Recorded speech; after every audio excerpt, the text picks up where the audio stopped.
Hi friends, నేను Shahnaz.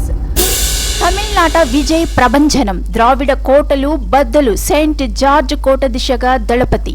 Tamil Nadu assembly ఎన్నికల ఫలితాల్లో దళపతి విజయ్ సరికొత్త చరిత్ర సృష్టించారు. తన రాజకీయ పార్టీ టీవీకే ద్వారా ఎన్నికల ఊరిలోకి దిగిన ఆయన దశాబ్దాలుగా రాష్ట్రాన్ని ఏలుతున్న ద్రావిడ పార్టీలను విస్మయానికి గురిచేశారు. తాజా ట్రెండ్స్ ప్రకారం విజయ్ నేతృత్వంలోని టీవీకే ఏకంగా 109 స్థానాల్లో ముందంజలో ఉంది. రాష్ట్రంలో అతిపెద్ద పార్టీగా అవతరించే దిశగా దూసుకెళ్తుంది.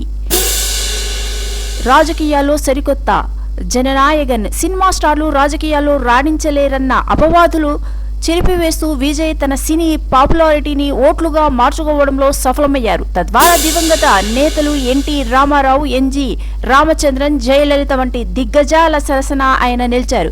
1977 తర్వాత తమిళనాడులో డిఎంకే, ఏఐఏడిఎంకే కాకుండా మరో పార్టీ ప్రభుత్వం ఏర్పాటు చేసే దిశగా అడుగులు వేయడం ఇదే తొలిసారి. వారసత్వ రాజకీయాలకు ముగింపు. పార్టీ అధికార ప్రతినిధి ఫెలిక్స్ గెరాల్డ్ మాట్లాడుతూ, ఇది కుటుంబ రాజకీయాలకు, అవినీతికి వ్యతిరేకంగా ప్రజలు ఇచ్చిన స్పష్టమైన తీర్పు.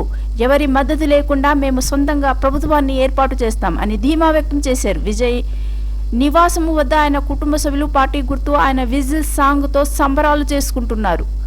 మెజార్టీ మార్కు 118కి టీవీకే చెరువులో ఉంది. చిన్న పార్టీల మద్దతుతోనే లేదా స్వతంత్రముగా విజయ్ ముఖ్యమంత్రి పీఠాన్ని అధిరోహించే అవకాశాలు స్పష్టంగా కనిపిస్తున్నాయి. దీంతో చెన్నైలోని టీవీకే ప్రధాన కార్యాలయం వద్ద కార్యకర్తలు మిఠాయిలు పంచుకుంటూ జెండాలు ఊపుతూ పండగ చేసుకున్నారు.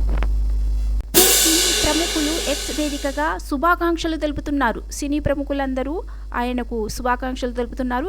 ఈ వీడియో నచ్చినట్లయితే లైక్ చేయండి, షేర్ చేయండి, సబ్స్క్రైబ్ చేసుకోండి. Thank you friends.